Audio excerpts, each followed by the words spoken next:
Test 1, 2, 3.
And I would like to call to order the regular board meeting of the Othello School District Board of Directors. And we'll begin this afternoon with the flag salute. I pledge allegiance to the flag of the United States of America and to the republic for which it stands, one nation, under God, indivisible, with liberty and justice for all. Would like to welcome all our guests, those that are on the Zoom call, those that are watching us on YouTube. Thank you very much for being with us this afternoon. We appreciate you folks being with us this afternoon. Again, here we are at it. There's an echo somewhere. One less. Those technical difficulties, hopefully they evade us for the most part.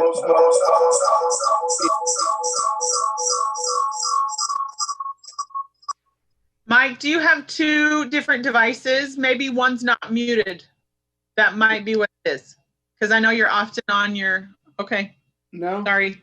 I don't think it's me. Anyway, hopefully these technical difficulties, they evade us today.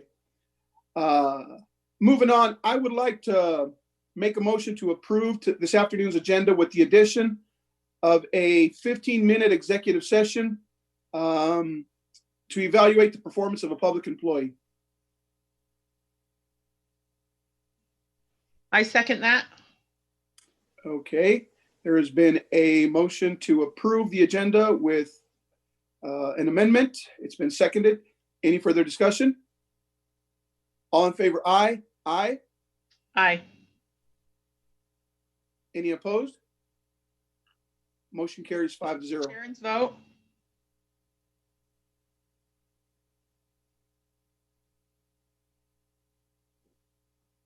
Is Sharon on? Did you get Sharon's vote, Mike? I'm on now. I'm having some problems, so I'm on. Yes. Thank you, Sharon. Okay, moving on. We'll be moving on to public comment now. I want to this afternoon, I know that we have two folks that'll be providing public comment this afternoon. There will be a timer on the screen as per our policy, and I know it is difficult. I know you folks prepare and you try to synthesize or minimize this into that 3-minute allotted time, but there will be a timer on there. We ask that you be respectful of it and get your public comment done in that time frame. So Mr. Samuel Rocha, the floor is yours, sir. Good afternoon. My name's Sammy Rocha, and I'm a high school English teacher.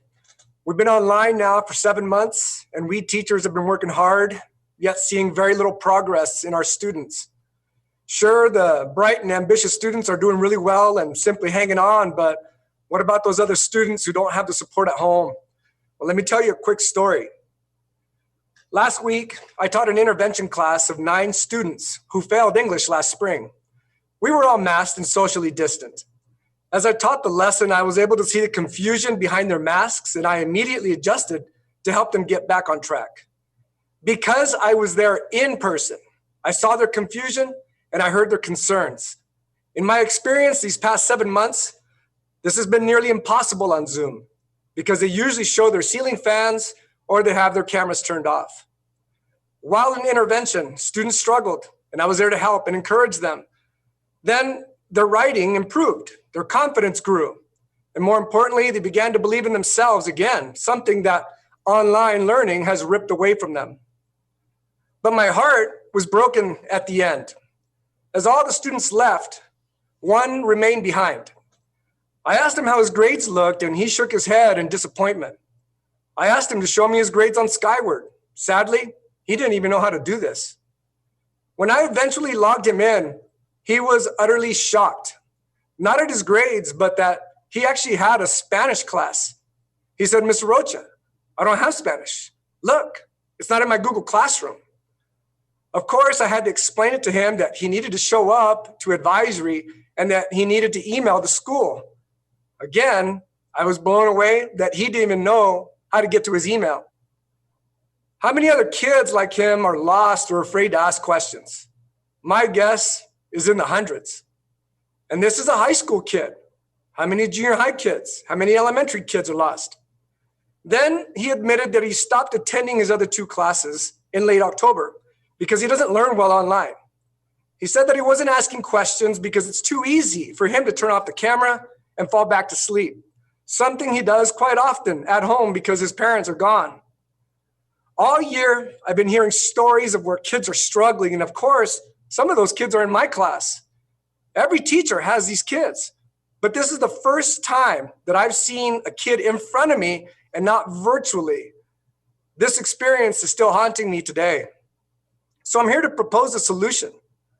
I'm a teacher who can show up regardless of the COVID rates. I don't care how high they are. There are lots of us that are willing to do the same. We'll mask up and we'll practice social distancing. We'll follow the protocols, but please give us back our students. At the same time, there are also teachers who don't want to come in because they're waiting for the rates to fall below a certain number. I get it.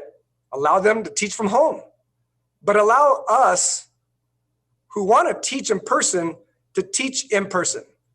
I can't bear to see students fall further and further behind. All right. Our community depends on your decision. Thank you. Thank you, Sammy. All right, I believe we have Mr. John Erickson also who will be doing public comment today. Go ahead, John. Can everybody hear me? Can you hear me? Yes. Yeah. All right, Sammy, great job. You're a tough guy to follow. I echo his comments. I've got a few questions and a few comments. One of my questions is, what is the plan to return? It seems to me that the public, as an elected public official, I try to be as clear and as transparent as I can. Right now, the public's in disarray. They don't know. Are we taking this matrix? Is the union making this decision? Who's running the school districts, et cetera, et cetera, et cetera? We don't have a clear plan for return. The board is not being very clear in setting that policy. When are we going to move forward to present this to the public so plans can be made, so hope can be had? I've presented an option. That option had an end goal.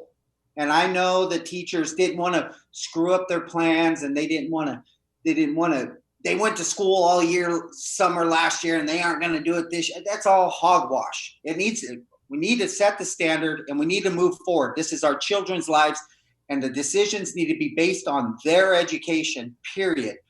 What are the holdups for shutting the school down for 5 weeks? Oh, summer vacation plans. We all had our plans foiled over this debacle. SEL, that's at a loss right now. I'm experiencing it with my own children. So I can't imagine with people that don't have supporting parents because they're working or they just don't care what those children are going through. So I beg the board, in these little 3 minutes that you give me to bullet point huge talking points and very important talking points. Let's move forward. Let's put our foot down. Let's work together. Let's put a committee together. I'm willing to sit on the committee. Let's come up with some plans, but we need to do it quickly, because by the time that we're done, we're going to be graduating students to the next grade with an inadequate education of the previous grade. This is nonsense, because the biggest thing that's going to come out of it is we're going to have kids that have excelled and done well in the online being taught down to accommodate the education level of the kids that don't, which are going to be the majority. We're setting, our only option as a school district is to dumb down our standards. So then now we've got lower standards. Nowhere in history do we lower standards just to raise them back up. It just doesn't happen. We have to move forward. We've got to be passionate. We've got to start putting in the legwork. You guys are elected officials, and dang it, we're counting on you.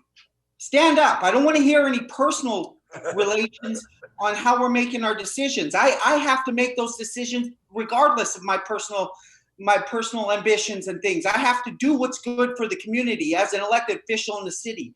Let's move forward. The history is going to judge us all on the decisions that we make today. It's safe. Adams County Health Department says it. Chris Reichdahl says it. We've got to start moving forward. Let's use what we have. The same resources you're using to shut us down and keep us in our homes and give us an inadequate education are saying it's safe. K-3 needs to be in school, and that's essential, and in-school learning is essential. So I'll yield my time back to the president. All right. Thank you, John.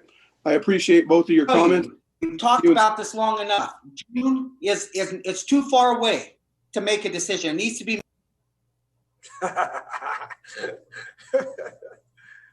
Want to thank you for your comment, John.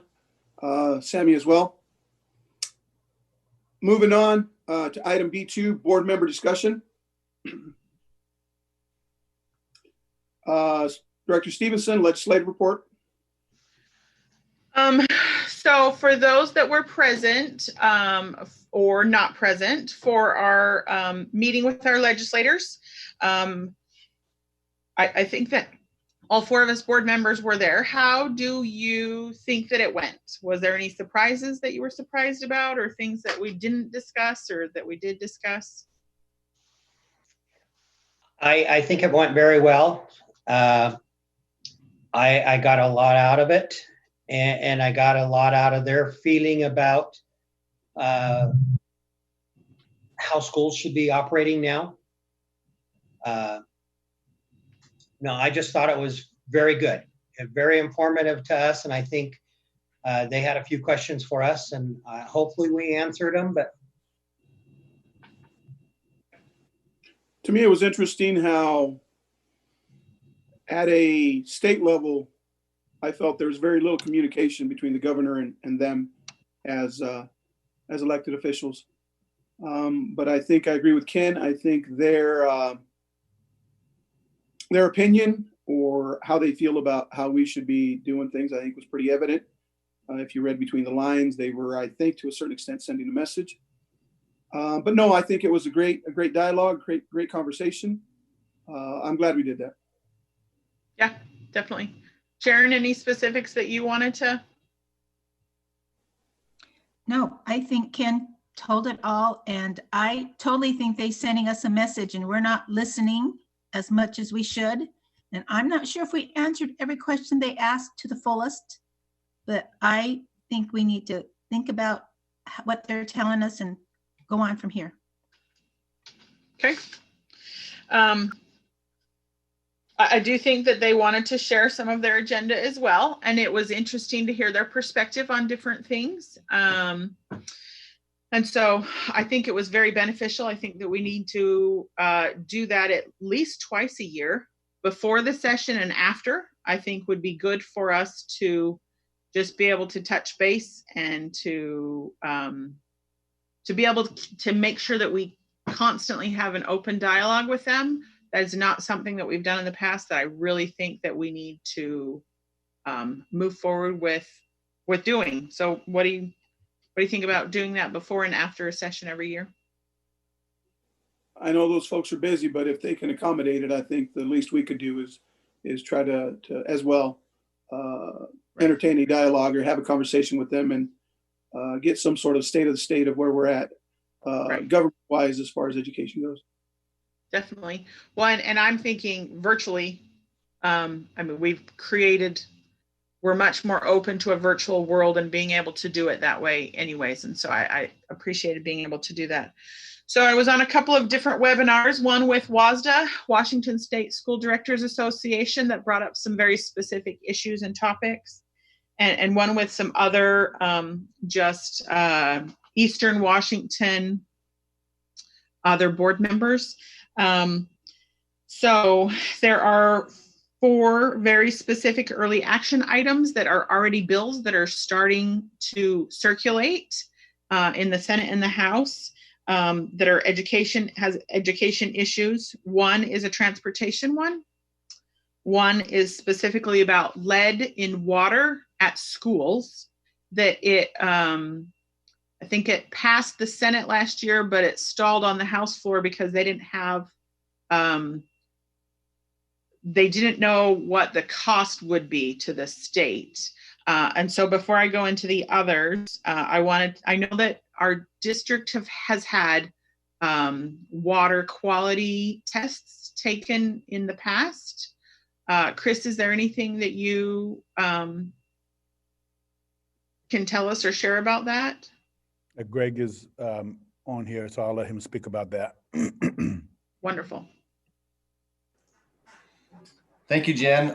We did participate with the state for lead and water testing at 3 of our elementary sites, Lutakaga, Hiawatha, and Scootney. And the results that came back from that. That was, when did we do that? In July of 2018. The results came back clear and free of lead. So, I mean, obviously with the new buildings recently being remodeled, we didn't think there was going to be an issue anyways, but we're sitting pretty good. I don't see where we would qualify for any Perfect. funding. Well, and it's not only just qualifying for funding, it's just making, my concern first and foremost was making sure that the water that the students are drinking is safe. And so, I knew that we had gotten that report, but I couldn't remember the date and the timeline. Can that be added to our next board meeting, just under superintendent reports, just so that we can see and have that again? Just so that it's confirmation and those kinds of things. I saw a head nod, so I'll just go for Absolutely. We got you, Jen. Another topic is graduation waivers. This is from a state level. This is not something that our district is advising or requesting or anything like that. And then SROs, school resource officers, and they are changing a funding priority system. And so that will change. I know that we've already been in discussion about hiring a second SRO, but the way that the state funding is going to change is before an SRO can be hired, if this bill is approved, will be that SEL or a counselor or something like that must be hired first. Or I don't know if it's a certain ratio or something. They didn't have the finite details for me at this webinar, but they did say, I think I've saved the legal language of the bill. I need to send that to you, Dr. Hurst, and read it myself. And so I know that, I assume that hiring the SRO has kind of been on the back burner because students haven't been on campus as much this year. And that was an arrangement that we made for partial payment between the school district and partial with the city was going to pay part of that bill. So I'll send that bill to you, and then maybe you could respond in the next meeting so that you have plenty of time to look at, this doesn't apply to us, or this does, or whatever, if it modifies, and it hasn't been passed, but. That sounds great. We'll be prepared for the next meeting. Perfect. I just don't want it to slow us down or something if that's the case. The governor is going to come out with his budget tomorrow. So that will be very interesting to see. And in the House, the Democrats are only allowing 7 bills from the Democrats total, because the way all the testimonies are going to be by virtual, everything is going to change the way, the format they do things. They are not going to, can't remember if it's the House or the Senate, are not going to allow anyone on the floor. The other one will only allow like 7 people on the floor in a day. And there are, for the House, for those Democrats, there's only 4 topics that they will allow a bill. And if someone has another idea, they have to join someone that already has that bill, and then they have to work it out together. Equity, economic recovery, COVID response, and climate change. Those are the 4 topics that the House Democrats are only allowing bills to come out, and only 7 of them. The Republicans have not made a limit currently on how many, but they are the session is going to be very different in so many ways. So anyways, that's my legislative report for that part. Thanks. All right, thank you for that, Director Stevenson.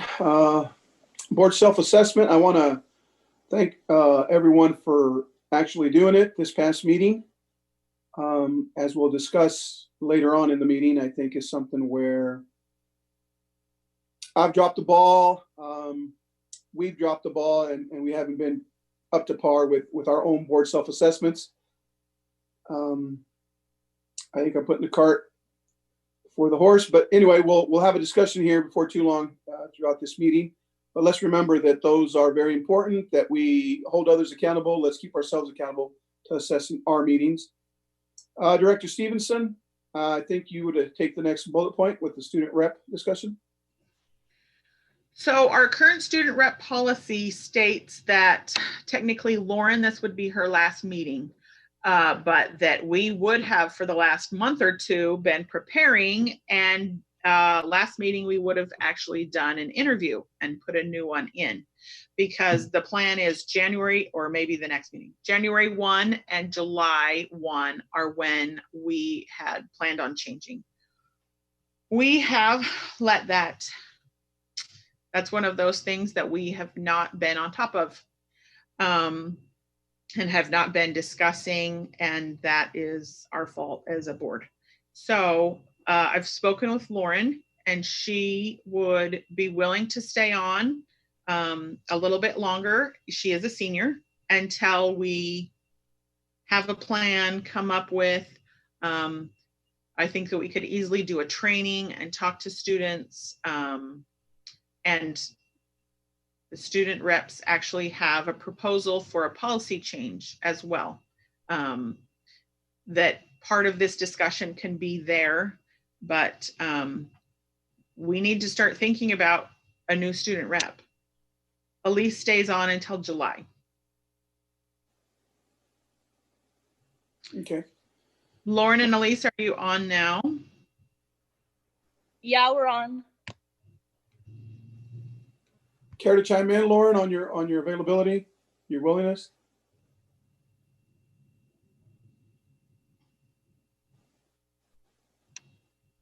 Lauren, if you're talking or if you're on, you're muted. Sorry, my internet cut out. All I heard was Elise stays, and then you like stopped talking.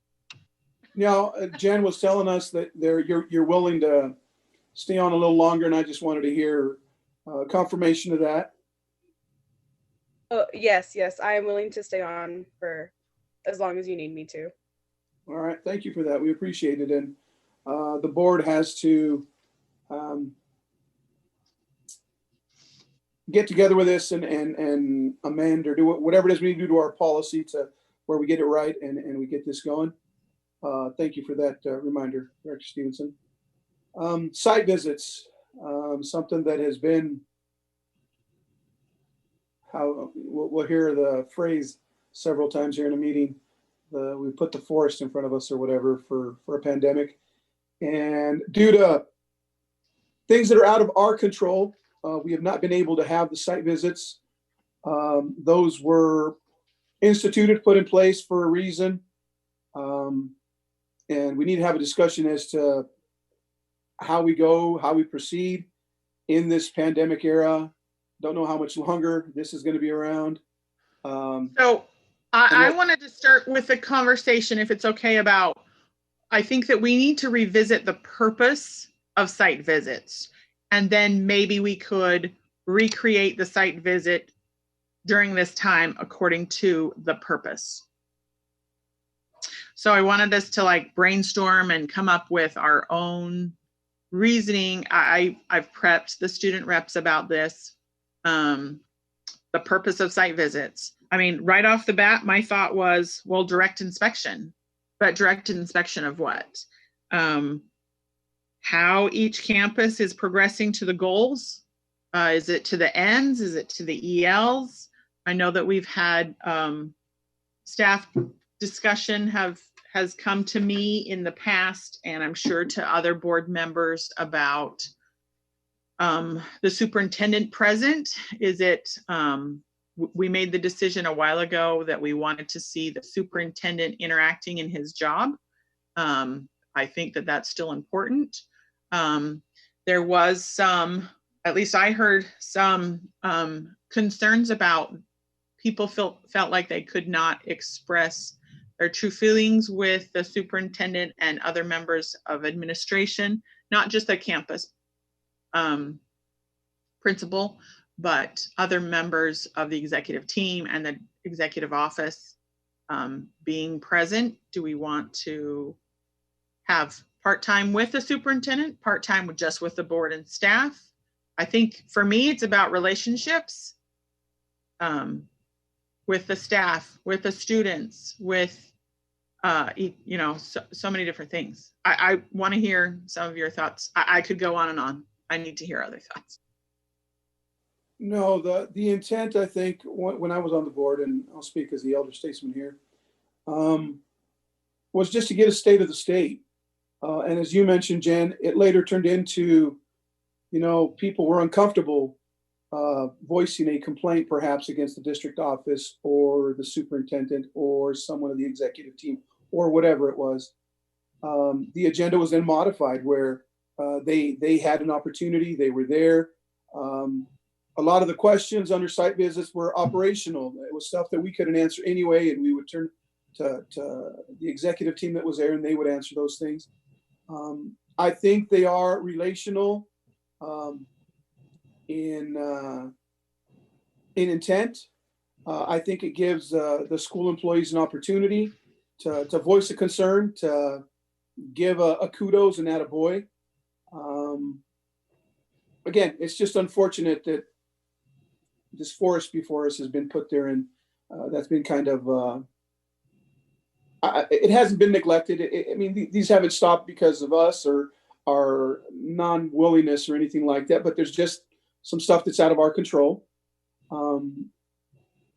was going to say when and if, but when we're available to go back to them, or when the board is available to have these visits, do we fine tune? Do the newer board members say, hey, you know what? If that was the original intent, I think this is what it should be.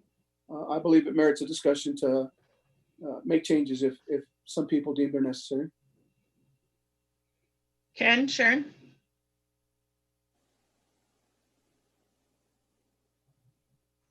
So I believe that the site, it's important for us as a board still to visit the sites. So like Mike was saying, a lot of it was operational, some of the questions, but also it's good for us to know, to see what's going on at each site too. One of the ways for us to ensure that policy is being followed is through direct inspection. And sometimes that's part of the process of us visiting a site. And that's how I kind of feel about it too. And sometimes it's just good to have that relationship between not just the administrators at the building, but all the teachers and everybody else, to let them know that their board is here and we're supporting all the schools.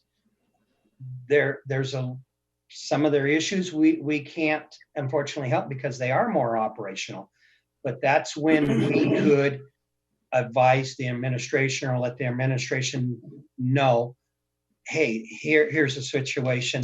This is operational. This is for you guys to handle.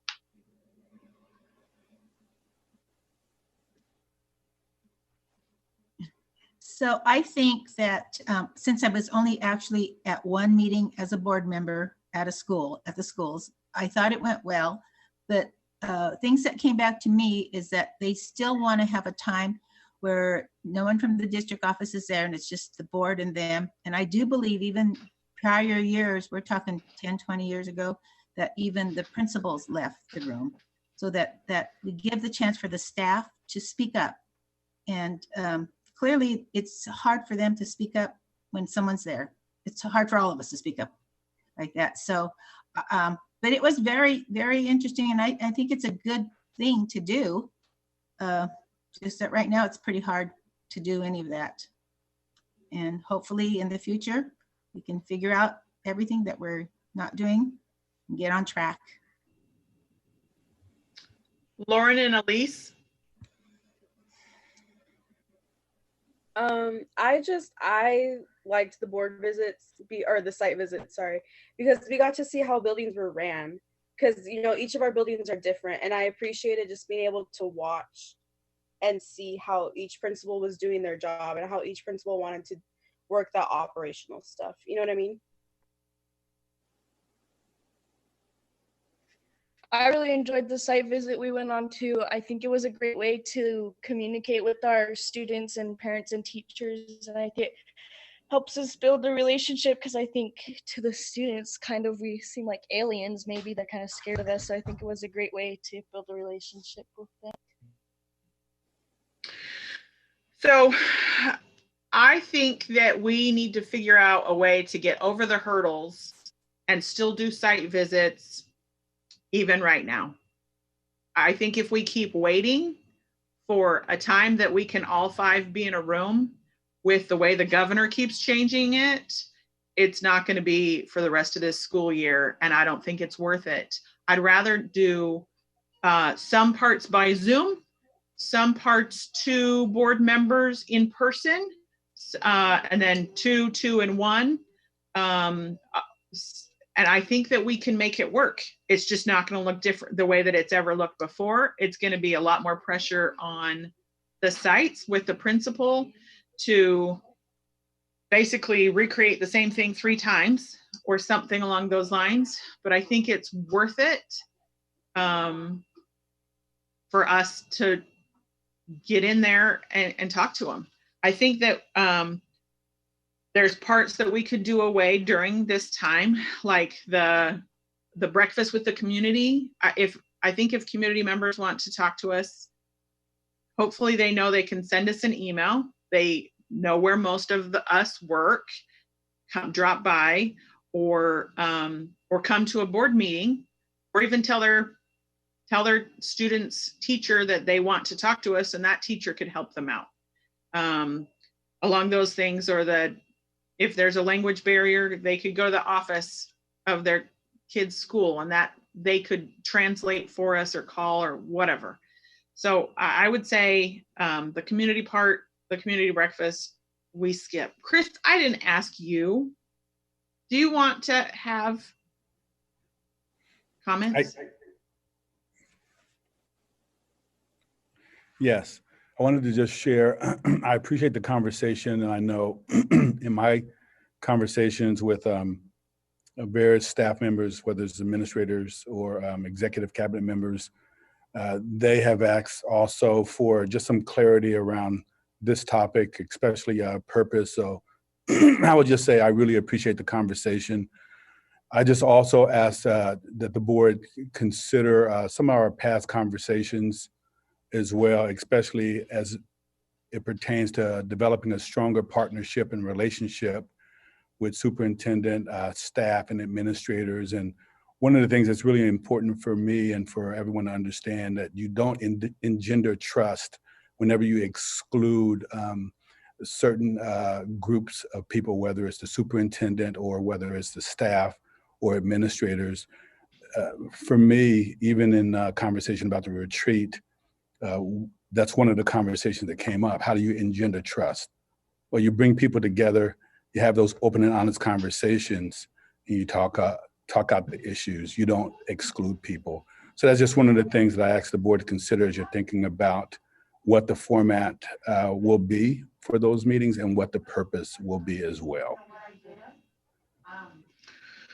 Okay, so when you're talking about don't exclude people, is that meaning the campus principal, the superintendent, are you also including the community with that? Well, I think one of the comments that was just made was just regarding that sometimes people are afraid to speak in front of the superintendent or the superintendent's staff.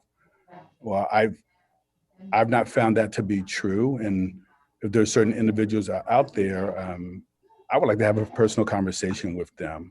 But I just know, and I have a very strong belief that if we're working on building stronger partnerships and trust amongst our teams, amongst the district, then you do that by bringing people together and you talk about the issues openly and honestly.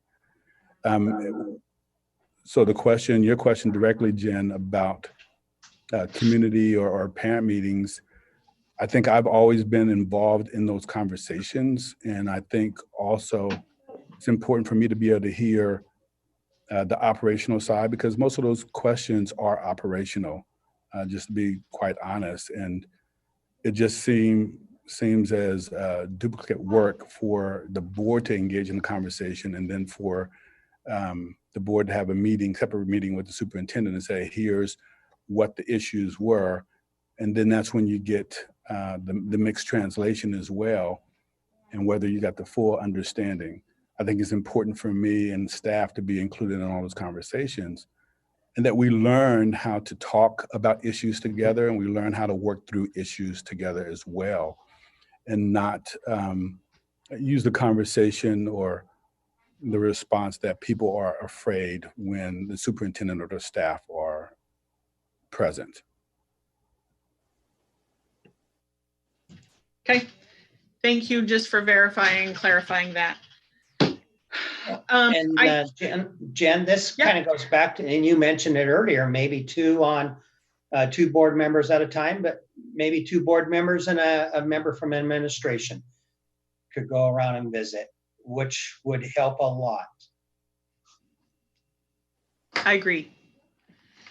So are you, when you say that, are you looking, and I'm not looking at the calendar, but are you saying for the next one that's on our calendar, the next visit that's on our calendar, regardless of OPMA and what's going on around us, that by then we have either a different structure, a different format, a different something?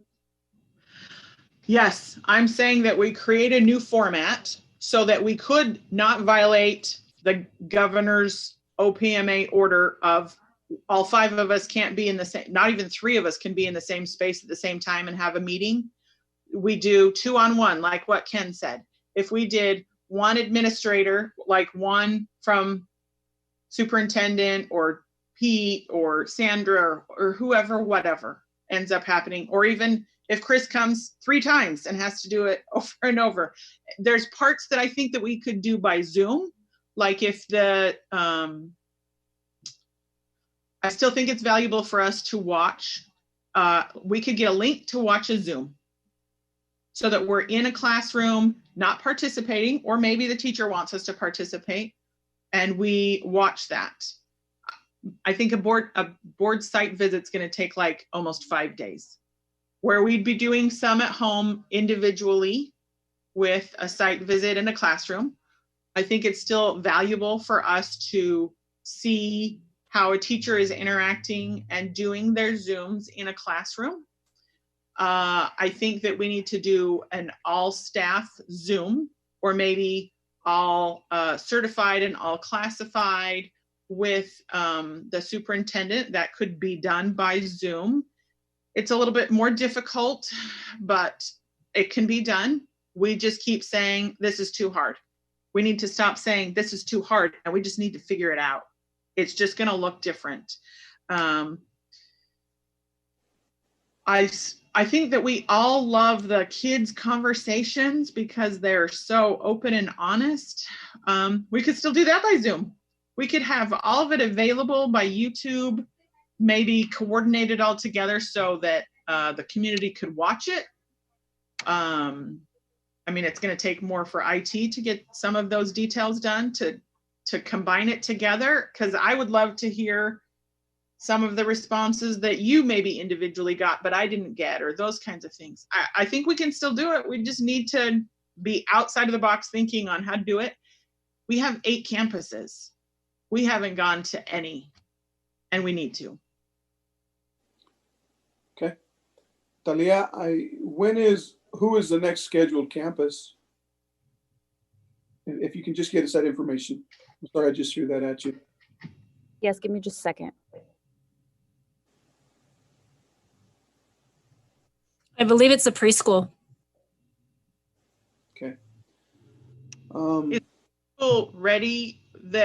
Do we need to delay the preschool by a month or 2, or would you be ready for us? We'll be ready.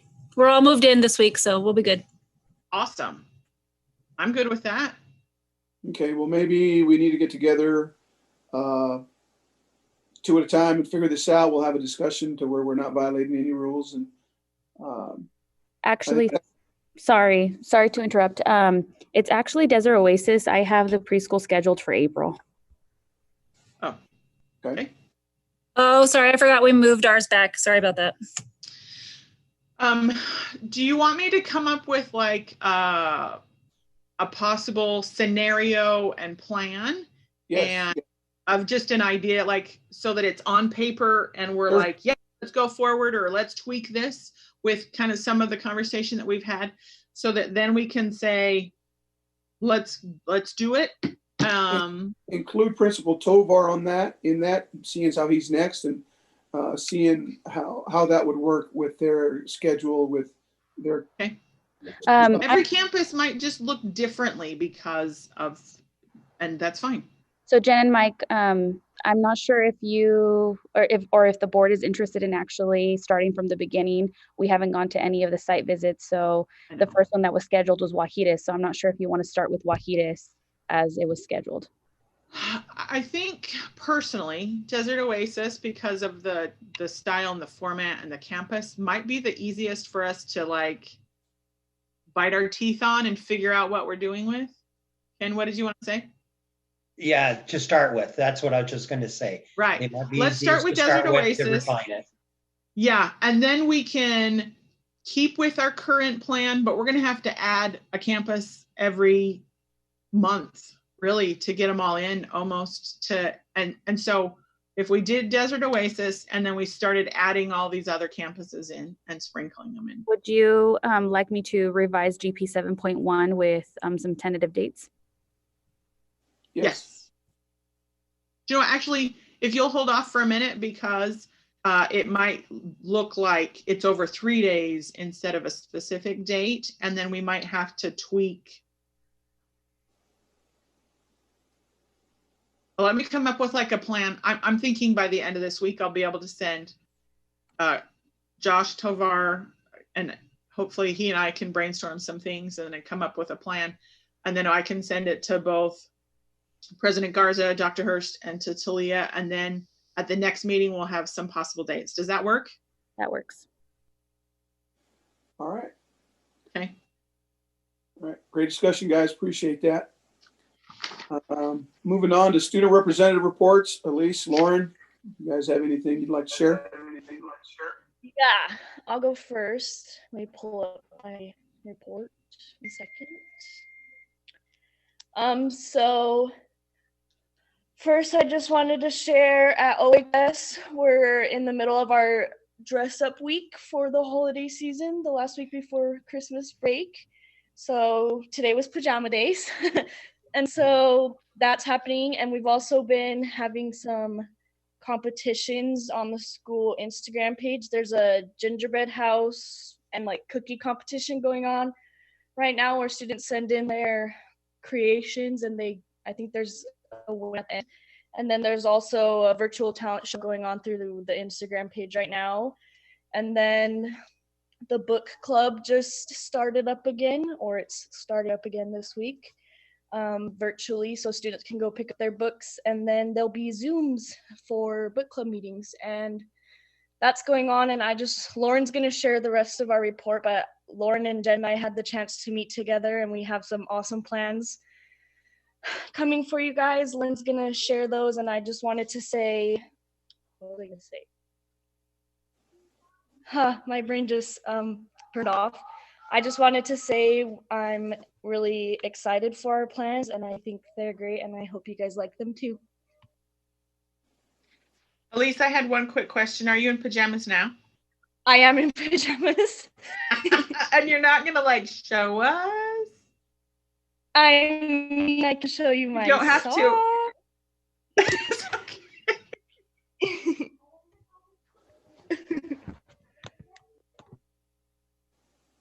Go ahead, Lauren.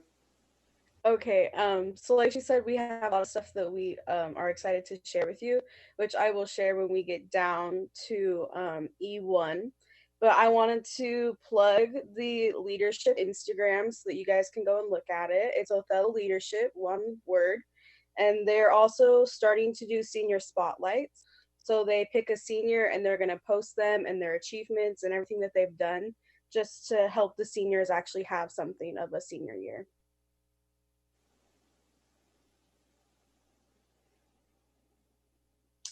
All right. I think the rest of the conversation about your guys' meeting with Pete and stuff we'll have later when we're reviewing something, if I'm not mistaken, or did you care to share some of that now, Lauren? No, I will get down to that when we get to E1. Okay, very good. Thank you for that. Moving on to item C1, I will entertain a motion to approve required approvals.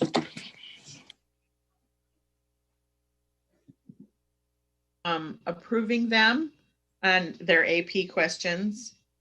The first one is, if we can we pull up that report?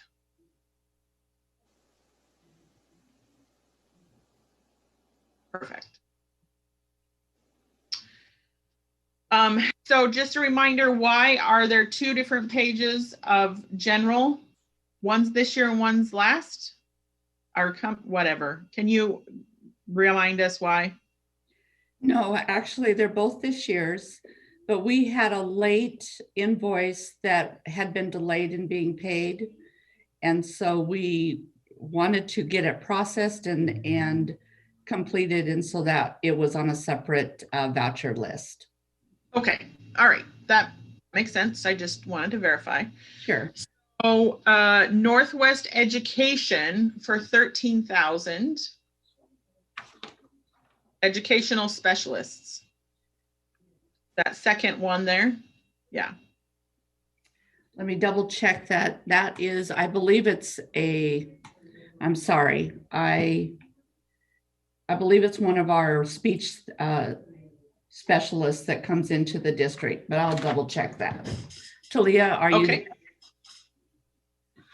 I have the listing here. Okay. And how about the next one?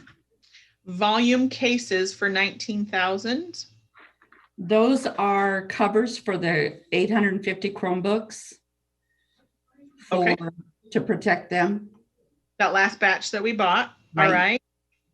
And then under capital, Ednetics for $59,000. And again, that's to finish up the backbone for the connectivity of the 4 portables. It's been piecemealed because there's different steps to it. Okay. And so we're just paying it as it comes in. All right, perfect. Okay, hold on just a second. I'll get to that last one.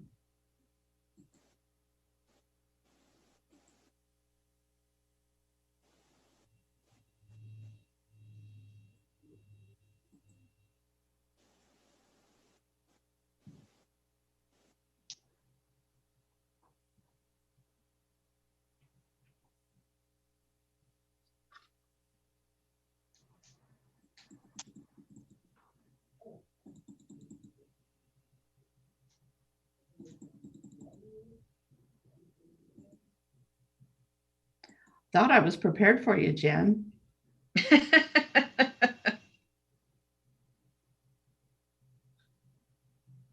And you said it was Northwest Educational Specialists?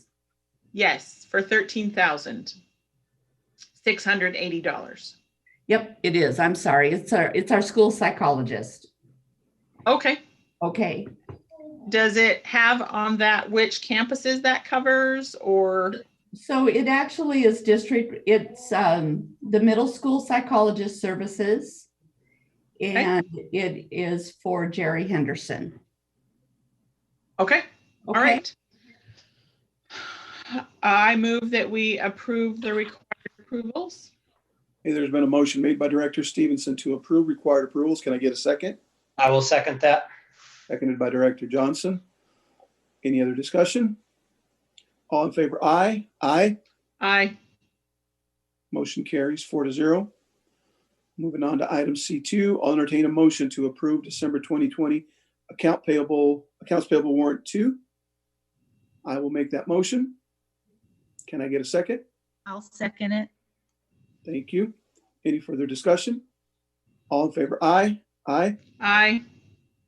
Any opposed? And I will abstain from this vote. Motion carries 3-0 with 1 abstention. Thank you very much for that. Moving on to item D1. We have the emergency succession Survey Monkey I believe I perused through this and all questions were answered in compliance by all of us. So I think this is for discussion purposes. I don't recall any comments either. So thank you all for that. And moving on to item B2, board self-monitoring. We will begin with GP2. I think this is going to be a little long here, but I'm going to go ahead and read the entire bodies of the questions because there are some discussions that will be had. So question number 1, the board will cultivate a sense of group responsibility. The board will work in partnership with the superintendent, administration staff, students, parents, and the community.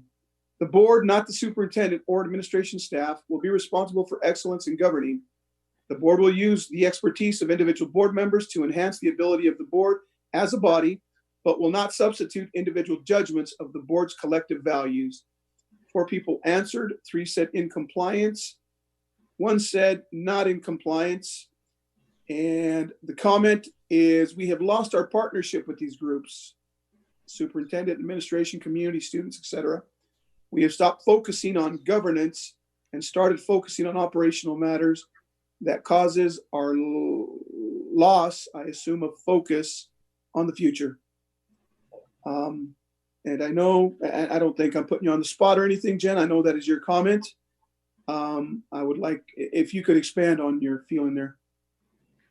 So I marked many of these not in compliance, 1 or 2 in compliance with an exception throughout this entire policy. I think that you heard some of my words, and we kind of started the discussion before with site visits and other things. I'm glad that we analyze ourselves and evaluate ourselves periodically because we need to have that grounding. My view is, as a board, we have, like what Mike had said before, and it says in another comment, that we have let the forest in front of our faces prevent us from seeing the trees and our responsibilities as a board. I think that we have, including myself, all gone way more into operational matters than we should during the pandemic. And some of that is I don't want to say the fault, but the responsibility given to us by the governor about some of the decisions that are happening locally, but we don't focus on the future anymore. We're constantly talking about the here and the now. We're not looking at, I think that we've lost that focus, and that messes with our partnerships. Talia, can you go down a bit on the screen if you would? Okay. So I'm going to have a little bit of pushback, Jen, and again, this is why I expect that. I don't think we've lost the relationship or the partnership with the superintendent. As far as administration and staff goes, pre-pandemic, I mean, I think we engaged with several groups. I think we've been very transparent as individual board members or even as a group. We've received numerous emails for and against different subjects. I need to be real careful with how I state this because the pandemic is becoming not a acceptable excuse, I guess, or acceptable reason. But at the end of the day, whether we want to admit this or not, it is. I don't think any of us have lost sense of the future, but there really isn't a lot we could do right now other than have a discussion. We couldn't formulate a plan. We couldn't estimate, re-enrollment of kids. We don't know what's going to happen next year. I mean, everything is so uncertain that it's kind of real hard to put a plan together. I don't think that any of us have any ill will and don't want a plan. I don't think that this is stagnant. Let's just ride this out. I think on the contrary, there have been several that have been very boisterous in their opinions, and that's respected. That's commendable. So I think I'd push back on that we've lost the partnership with these folks. Truth be told, our intent, especially with the superintendent and administrators, was to re-engage with the retreats that we had planned. I think your proposal to re-engage with the superintendent more often as individual board members, I think we're through the pandemic, in my opinion, working towards this. And I don't know, that it's just me. I don't feel that we've lost the partnership there. I think all these relationships will be, I don't want to say mended because I don't think they're broken, will be perhaps re-engaged in, reestablished. Or if there's one of these sectors that needs to be initiated, I guess will be initiated. But that's just me.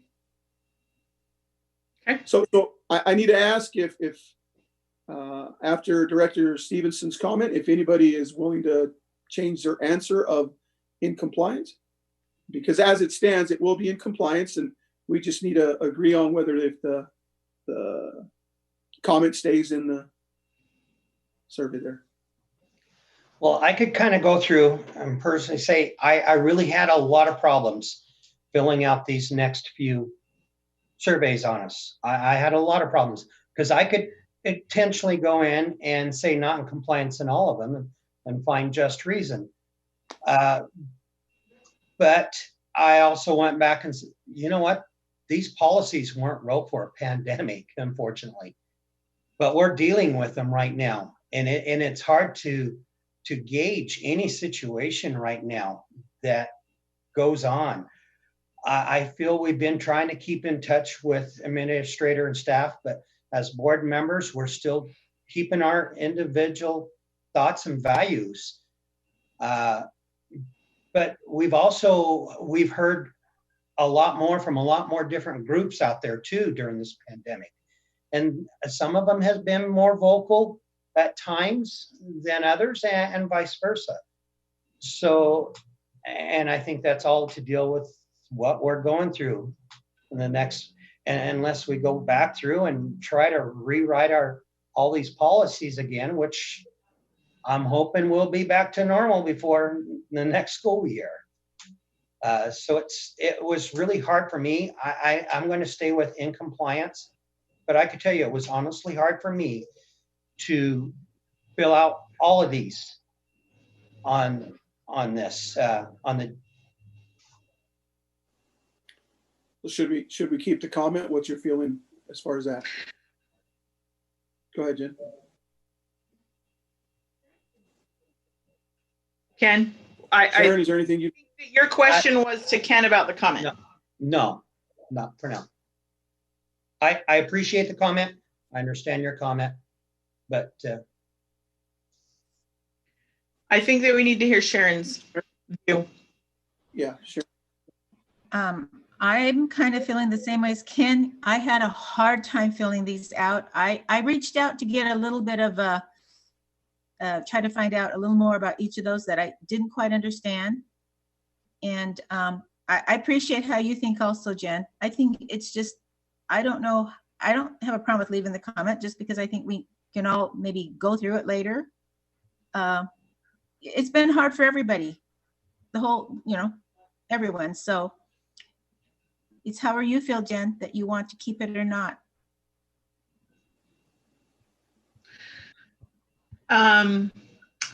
There's plenty of comments I made throughout this survey. So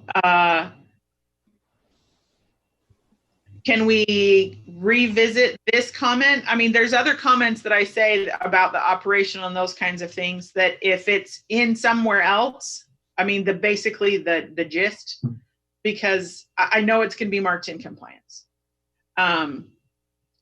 So could we come back to this one? Comment, sure. Whether we keep it or not, because right now it's a 2-2. Yeah, remind me of that, Dalia, towards the end of the BSR, please. Moving on to question number 2.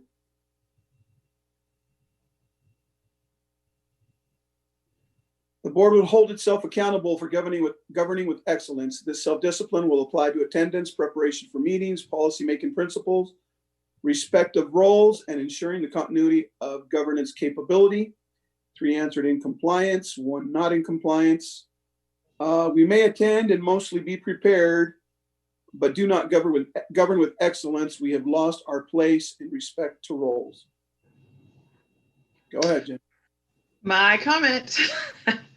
So I think for some parts we have this, and part of the policy making principles, but I do think that we go operational much more than we should and ever have been in the past.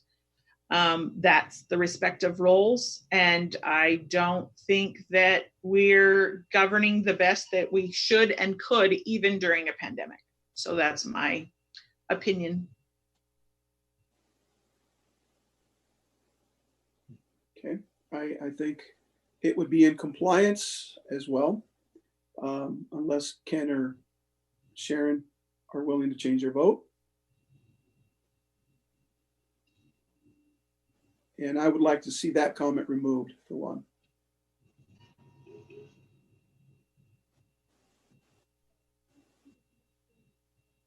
What do you think about the comment, Ken? No, I agree. I would like to ask a question of Jen, and it's the last part of the comment, and it's not to put you on place or anything else. But I am the person that has.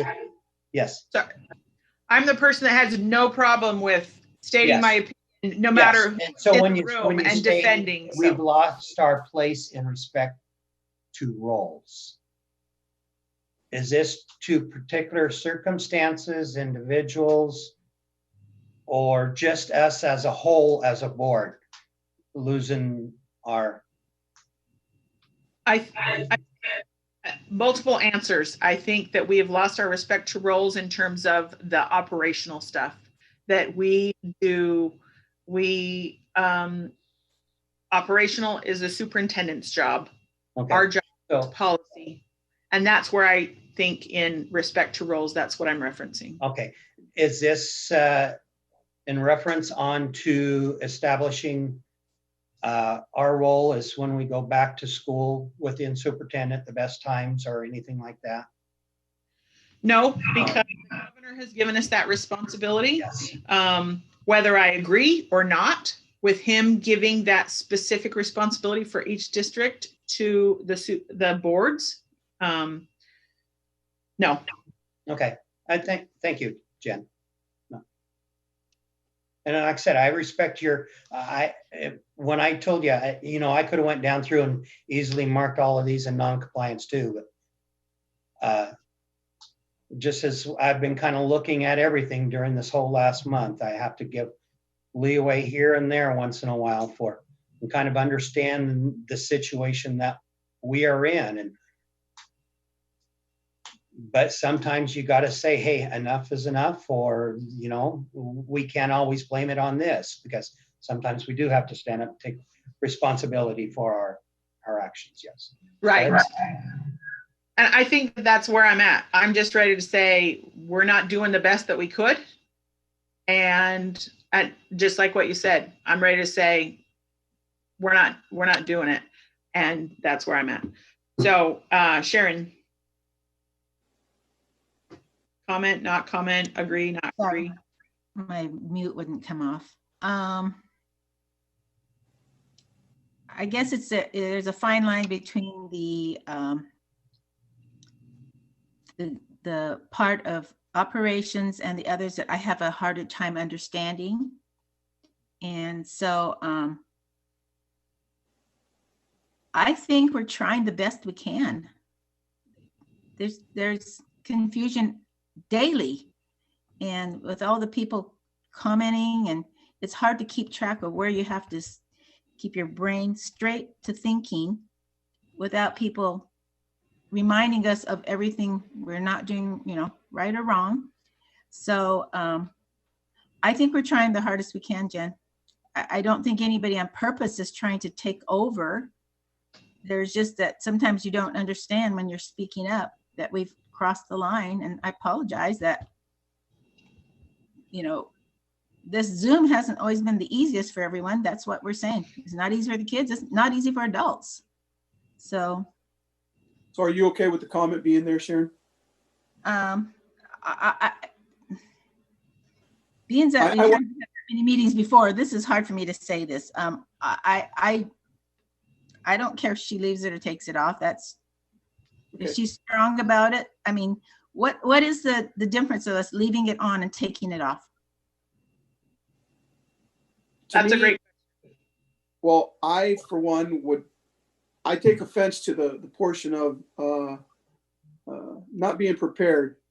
We're prepared, but we don't govern with excellence. I think, like it's been mentioned, we're doing the best we can.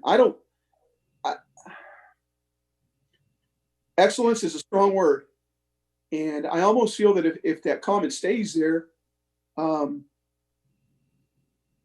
it's an all or nothing thing, and I think that's unfair to ourselves, every one of us, because I should be at my office right now, yet I made a commitment to this board, and I'm sacrificing the time to be here and everything else. So I'm trying to govern with excellence. I'm trying to give my 2 cents worth and be a part of the collective conversation that is going on. And I don't know, but at the end of the day, that would be the difference, Sharon. That could be seen as, to me, it's contradictory because it's in compliance unless we change our votes to not in compliance. But I think Ken, Sharon agrees with the comment. If you're okay with the comment, Well, says. no, it's not saying I agree with the comment. What you brought out a good point there, and not governing in excellence. And I feel that we've been trying to do the best we can with what we have right now in the circumstances. And I would have to agree with you on not leaving it. We would have to anyways to leave a comment. But we only have 4, so it kind of changes things. So Sharon, to your question of what does a comment staying or not staying do? Okay. At our spring board retreat where we do the superintendent evaluation of how he's met all of the ELs and the Ns for the year, we also do a board self-evaluation of our own GPs and BSRs, and it would be left for that report. That's the specific question of if we leave it or not, that's where it goes. If we keep it as in compliance. It's for us. The comment is for us. This doesn't hinder an employer or anything else. It's just a reminder, I guess, to us when we go to evaluate these things that we had a member make this comment, we discussed it, and I guess bring it back to mind to how we improve on this, if there is a deficiency noted or an efficacy or something like that. Okay, I think that we're all trying a lot, and I could see us taking this off because it's going to remain on our brains. It's going to stay there even when we have a meeting coming up. So I would say we could dismiss it. Okay, we will delete the comment on question number 2. Question number 3. The board will direct, control, and inspire the district through the careful establishment of written policies reflecting the community's values and perspectives. The board's major policy focus will be on the intended long-term benefits for students, not on the administrative or programmatic means of attaining those benefits. 3 answered in compliance, 1 in compliance with an exception. The comment to the exception. I can just read the comment because they're all mine when we get those. Our policies have saved us somewhat in this respect so far. We have lost our focus on the future. We've allowed the pandemic to create a wall of trees in the forest that prevents us from seeing the forest. We need to alter that focus. In all of these comments and my votes, I am not trying to say it's your fault. I'm trying to say I feel like we should all 5 of us be shouldering this blame. I'm not trying to say, oh, you're not doing it, but I am. I'm trying to also say, I feel myself, I am not doing this, that I could do better. And so I just want to clearly state that, because they do come off when we're reading them this way, that I'm saying, you guys are at fault. That's not what I'm saying at all. I'm saying that I think that we all are not perfect and that we have room for improvement that we could be doing now. And so I do want to clarify that part. But I think that we're totally focused on this wall of trees in front of us. That's hugely what has happened, and we're not focusing on the future.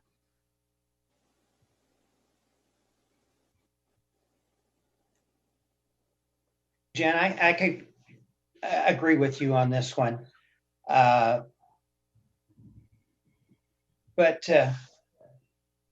again, I kind of lost my thought here. It would have been nice if we could have had a different spot for these instead of, because we do need to look at some of the comments that you're making, and hopefully it helps us to better plan. And after all this is done, it would be nice to get together and kind of take an overview of what we did in the past to try to make the future better. Hopefully this pandemic is only going to happen once in our lifetime, but we have the other generations coming up, and the best way to learn is from the past. And so it would be nice to have kind of a different spot for some of these comments, to reflect back on them, to kind of see how we could better ourselves in the future, or the next boards could. It's just hard to put them in some of these evaluations of how we feel. Okay. So what about in our training that we don't have a date for, but we've talked about, to discuss some of the specific topics in our training without having them on a report that's going to be our evaluation of ourselves for the year? I think a question of the creator of policy governance to see if there's a different avenue or a different place, a different, again, I agree that these comments, I respect Jen, and I'll apologize. Well, this is not, I know none of this is ill will. We all care about what we're doing. At the end of the day, we're doing this for the kids, so it's not against each other. Our disagreements are normal. There's nothing wrong with the fact that we disagree sometimes, and that shouldn't be seen as a bad thing from even the community. The fact that both sides are poignant, are able to express their opinion, and at the end of the day still come up with a resolution that is what the majority agrees with, I think is good. So we will leave this in compliance, and we will leave the comment on question number 3. Number 4, continuous board development will include orientation of candidates and new members in the board's governance process and periodic board discussion and evaluations of process to assure continued improvement. 3 in compliance, 1 in compliance with the exception.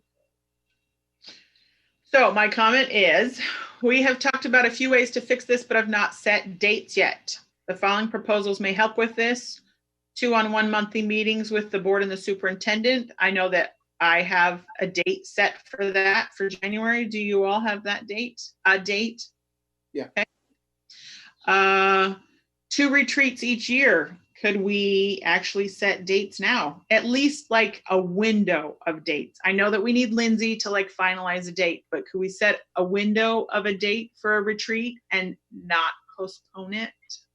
I know that there's frustrations.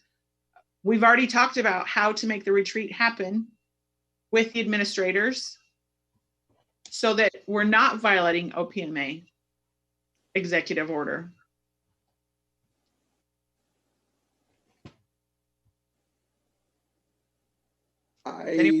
Setting a date? I think the entire board needs to be there for this one. I think we have or the conversation is had when the majority of the board is there, or when all of the board is there, I should say. All 5 is what you mean. Yes, but the comment I agree with. I commend your plan on the proposals you brought forward, and I think acting on these will help us in this particular question. Okay, so you also don't want to set a training dates then, just to verify. Well, to me, it's going to depend on if we're going to have, it's going to be a WASDA training. I assume one of the training they provide. I don't know if you have those in front of you. I don't know if there's a window. I don't know if there's what their availability is, what their dates are. I think if we could bring a list of potential dates and then choose from the dates, I think would be better than us trying to establish a date. Say the 17th of January works for all of us, and then there's nothing available. So if you could put a list together, Jen, get that to us, and then we could choose a date. So for the first training, which we had discussed would be the roles and responsibilities of a board done by WASDA, I'm thinking late January, early February. Does that timeline work for everyone? And then I would get specific dates from WASDA and from Dr. Hurst. I think so, Jen. I think if you 2 or 3 week lead time, I think would be plenty. Okay. Is that so far work for Ken? And okay. Okay. All right. At the first regular meeting following certification of election of directors, the board shall elect from among all its members a president, a vice president to serve 1-year terms, and a legislative representative to serve 2-year terms.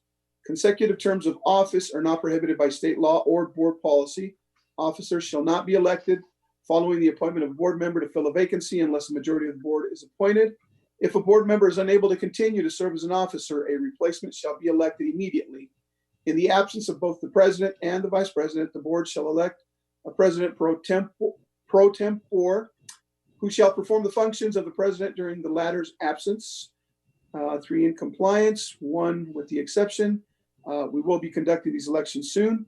At our last meeting, due to missing a member, but this will definitely happen. So yes, we will proceed. That was my comment. We don't have to leave it. I just wanted to make it clear that we weren't exactly in compliance because we haven't followed all of the elections. Very good. You can take it out, then, you know. Okay. The board will allow no officer, individual, or committee of the board to hinder or be an excuse for not fulfilling its commitments. 3 in compliance, 1 not in compliant. Go ahead. My comment is the board commitments are policy, monitoring those policies and the future progress of attaining our goals. We have allowed the pandemic to create a wall of trees, here again, it comes out, to prevent us from seeing the forest beyond. We need to change that focus and stay out of operational issues. We have all, including me, crossed that boundary repeatedly the last year.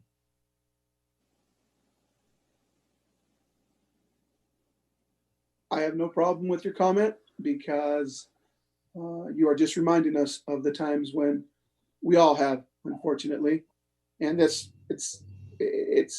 innate to us. We just assume that it's okay. We don't do it purposely trying to usurp anybody's authority or position or change anybody's mind or anything of that nature. This would be in compliance, but I have no problem with the comment. So I'm fine if we keep this comment, we take the comment off the first question. Done. Okay. Okay. Next. The board will monitor its own process and performance at each meeting. Self-monitoring will include comparison of the board activity and discipline to policies in the governance process and board staff relationship categories. 2 in compliance, 1 in compliance with the following exception, and 1 not in compliance. During this time of Zoom meetings, this process has been difficult. And other than these surveys, GPELBSRs monthly, we have failed at our own self-monitoring meetings. President, please take the time during our meetings for us to take these. Maybe that will help. So that last one was mine, and I don't say that as any disrespect, but maybe if when we were in person, we had specific time and in every meeting to say, okay, take that survey now. And I remember as a community member, when I was running or when I was watching meetings, it was awkward to watch that absence of verbalization. But I don't know, maybe that will help if even during Zoom meetings, I mean, we'd all have to either get out of the Zoom or have another device that we could take it, but that's still a possibility. Okay, I will see what we can do there. All I can do is what I've done and insist that we be proactive with this, and due diligence is that we, the same way we keep others accountable, we keep ourselves accountable, and try to be as faithful as we can to filling out these meeting self-assessments. Go ahead, Ken. Yeah, well, and like I said, you know, I'll admit it. I've been guilty of this too on this one here. Unfortunately, unless you have two computers in front of you, one watching the Zoom and one on the board docs, if you just got one in front of you, after you log off, it's just too easy to shut the thing down. And that was a long meeting, or that was a tough meeting, or it's just too easy to do that. And you say, well, I'll come back to that in a few minutes. Next thing you know, the night's gone already. So maybe something I can do, or someone can the next day.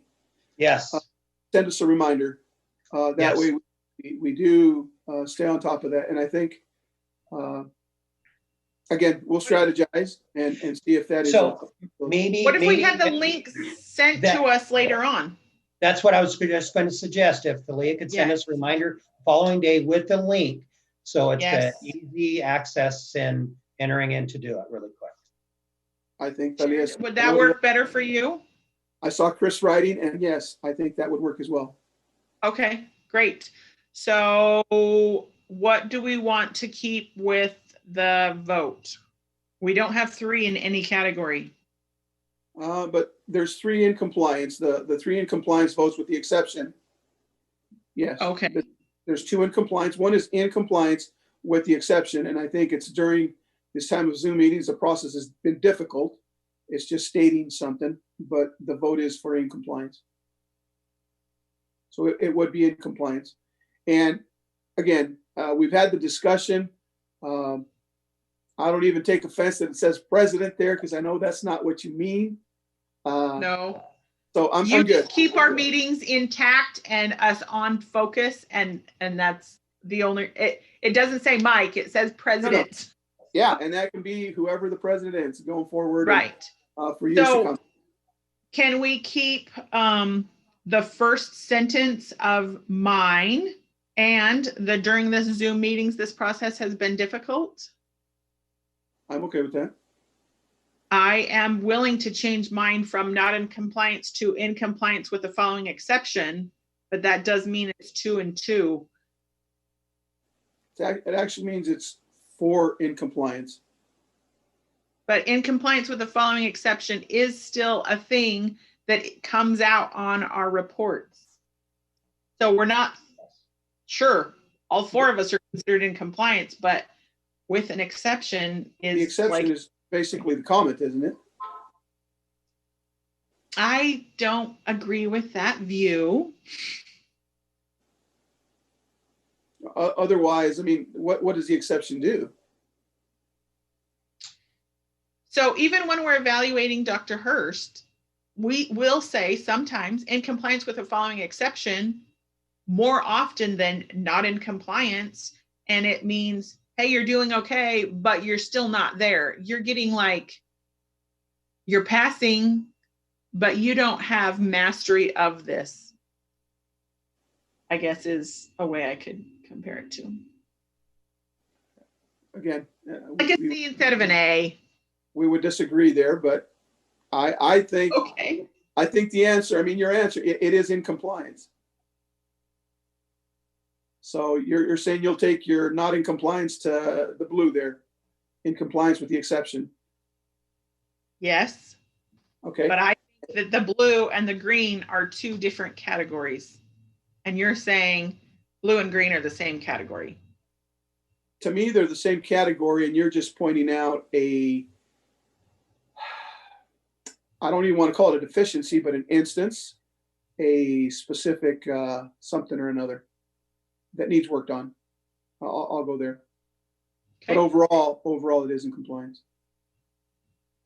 Moving on. The board by majority vote may revise or amend its policies at any time. However, the norm is after review and monitoring is scheduled in the board's annual agenda. A proposed policy revision will be discussed at one session of the board prior to being approved at a subsequent board meeting in emergency circumstances. The board may approve a policy change without delay, and we were all in compliance there. Majority of the board members shall constitute a quorum for the transaction of business of a regular meeting. When a quorum of 3 are present at any meeting, it shall be the practice to defer to another meeting any action which lacks unanimous concurrence. We are all in compliance there as well. And there were no responses to question number 10. Okay, I believe all these were in compliance, if I'm not mistaken, Kalia? That's correct. BR? Okay, so we will just document it that as such.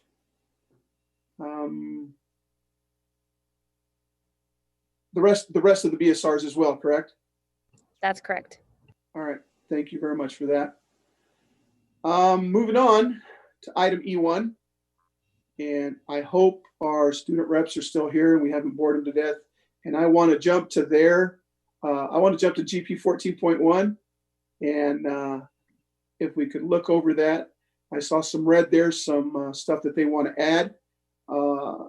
Elise, Lauren, Jen, you guys had the meeting with Ed.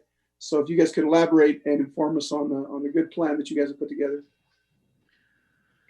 Okay. Oh, Did sorry. she have to leave? Yeah, she had to leave, but she shared her report with me and she wants me to read it to you guys. Okay, let me get that opened up.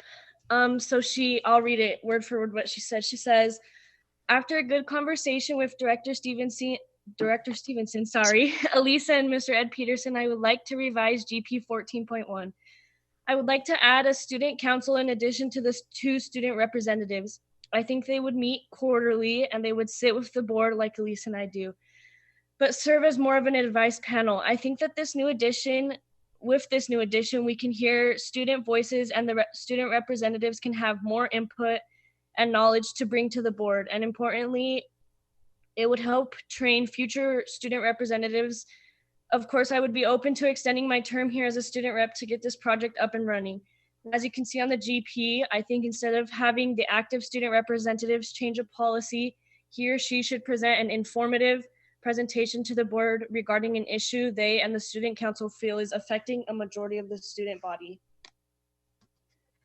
That's what Lauren had to share, and I agree with everything she has said. I think that we had this idea to bring forth a student council, which could be really beneficial, because I know one thing right now that we're struggling with is getting a student representative to come forward and to get more student representatives, is what I'm trying to say, like after Lauren's term is over and whatever. And so I think that with the student council, that would become so much easier and it'd be like training.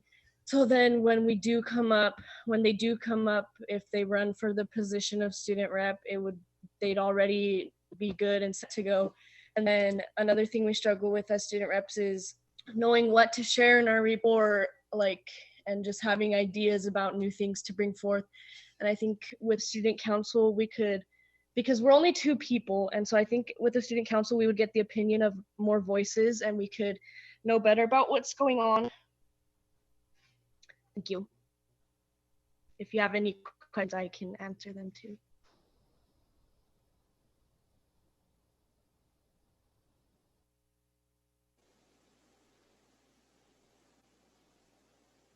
I'm sorry, I missed a little bit of that. So who would comprise the advisory council? Is that something that's already instituted at the high school? No, I'll let Jen answer that. So it would be a newly created group. We had a couple of different ideas. We put in here as the proposal grades 4 through 12 because we wanted the elementaries to be able to have some kind of a say. It could be on Zoom, it could be in person, it could be done both. The student rep would actually be the one running the advisory council, coming up with the topics. There would still probably have to be an advisor, like it's a club, and members of the board could either pop in or specifically go to the meetings just to hear conversation and stuff like that. So that was the idea, that they would create a student advisory council. Okay. Very good. Yeah, I'll just add really quickly. So yeah, the student rep would advise and be in charge pretty much of the student council. And I don't know if I'm supposed to share this part, but during a meeting, we also discussed changing the title from student rep to student advisor, which would be part of that. And the grades 4 to 12, we discussed we really don't want just high kids to be in the student council. We want a mixed variety, so like low level kids and not just our high achievers and our, yeah. Very good. A wide mix of all of our student body. Yes, yes. All kinds of different students, and they could self-select. They could be invited on, and that could really depend upon the student rep or student advisor. I went to a webinar with other WASDA board members across the state and other students and stuff, and they came up with all these amazing ideas and different things. And one of the presentations was about how student voice is heard and what is done with student voice. And there was like this ladder going over this wall. And there was like 9 different rungs on the ladder, depending upon the different levels. And I've requested this slide so that I could show it here and show it to the student reps. Depending upon how the student voice is actually used. And I thought, okay, where are we? Where is Othello School District board with what we do? And the second rung was tokenism. The first rung was none, basically. The second rung was tokenism, and then it just got more involved as the ladder you went up. And I felt like we're consistently between rung 2 to 5. We really aren't mastering the purpose, I feel like, of student advisors, student reps. And that was another thing that I threw out at them. Maybe we call you student advisors instead of student reps, because we want them to advise us.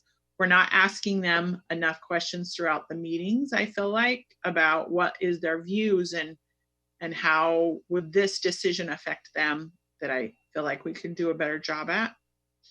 And not everyone's like me and inserts their opinion into almost every conversation if it's not our being expressed. I know very few people are loud like I am, so. Yeah, I also just want to say regarding the student voices being heard and the student council, we have a survey that we cooked up during our meeting to send out to the 4th through 12th graders, I think is who it's going out to. And we're just asking them if they think their voice is heard, and we're trying to get the student council thing started. We're going, and one of the questions in the survey is if they would be willing, I think something along the lines of if they would be willing to share their opinions in a student council type situation. Any other thoughts or questions from the board on this proposal? No, I think it's a great proposal. I really like it. Yeah, I'll reach out to Board Member Prowse to make sure that she peruses this, and if she's got any questions, definitely we'll table this, bring it back at the next meeting, and right. Well, we can't approve it at this meeting, anyways. We have to. That right. So okay. thanks, Elise. Thank you very much. Yes, Aaliyah. Make sure you tell Lauren we appreciate your guys' effort very, very much. Thank you. All righty. GP2, there is a proposal under number 4 there that this will include trainings of 3 per year selected annually at the board retreat in the spring. I think that needs to happen. Just putting the ideas that I had into policies so that there are somewhere is really this one and the next one. That's what both of them were. And this is where they fit the best instead of creating some new whatever. Can we see the next one, Talia?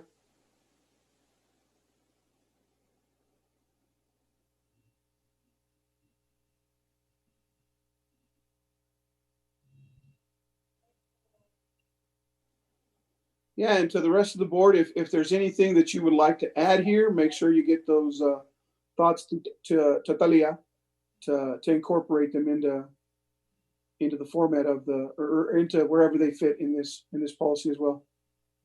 Thanks, Jen. All right, moving on.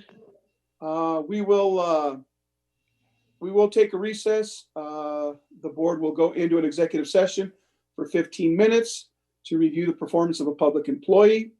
Want to thank everyone who is on the call or watching on YouTube. Thank you very much. We appreciate it. Let's continue doing what we can to help the community lower our numbers and get our kids back in school quicker than quick. Let's get them back. The sooner the better. Thank you very much for being here, you all. We will go into recess. Board, we have another link to go into the executive session. Thank you.